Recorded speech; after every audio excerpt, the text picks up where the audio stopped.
Hey, what's going on, everybody? This is Mike with RetroGameFix.com.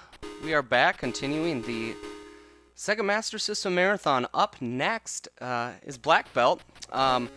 This game was kind of Sega's answer to Kung Fu on the NES, although it did come out 2 or 3 years later. This was released in 86. I believe Kung Fu was pretty early, actually. I think it was one of the earlier NES games. I think probably 84 then.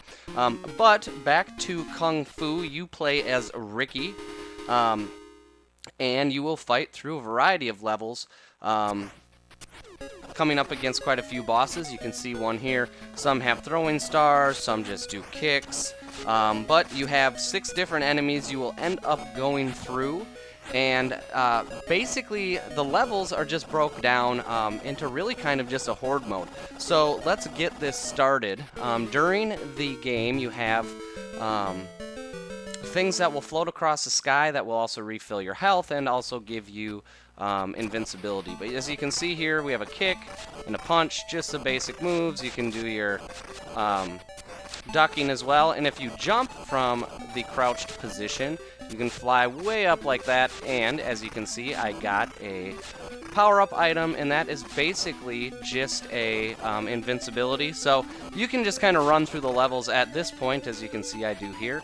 The levels also have intermediate bosses throughout.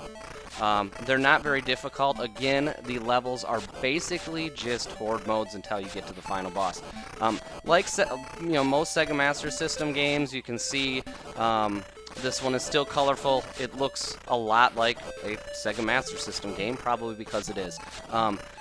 Just like a lot of other Sega Master System games, this one's also built with backgrounds that move independently of the kind of the forefront of the game. Again, back to horde mode. I have to say though, this was one of my favorite games growing up. I still am not very good at it. I still cannot get through the 2nd level boss. My co-host, however, can get to the 4th boss, and I don't think he's beat it yet. But we will be talking about this a little bit in the next podcast. Once again, there's my 3rd sub-boss of this level, and we will get to the final boss after getting through these last enemies, so we will just get there. Again, overall, this game's fun. I really, really, really like it. But, like a lot of, Sega Master System games, it's really going to just depend on what your style of gameplay is. So here we're moving on to the boss of the first level. These bosses all have kind of a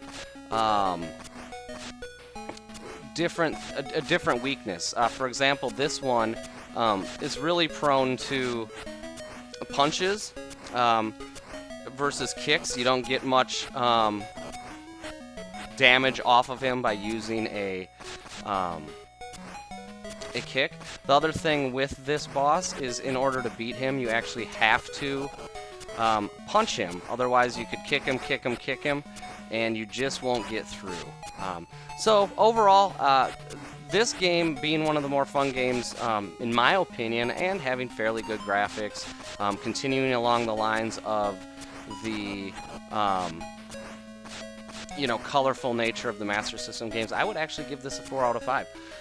So again, check out the rest of our videos on the YouTube page that you are probably viewing. If you're at RetroGameFix.com watching this video, go to youtube.com/RetroGameFixOnline.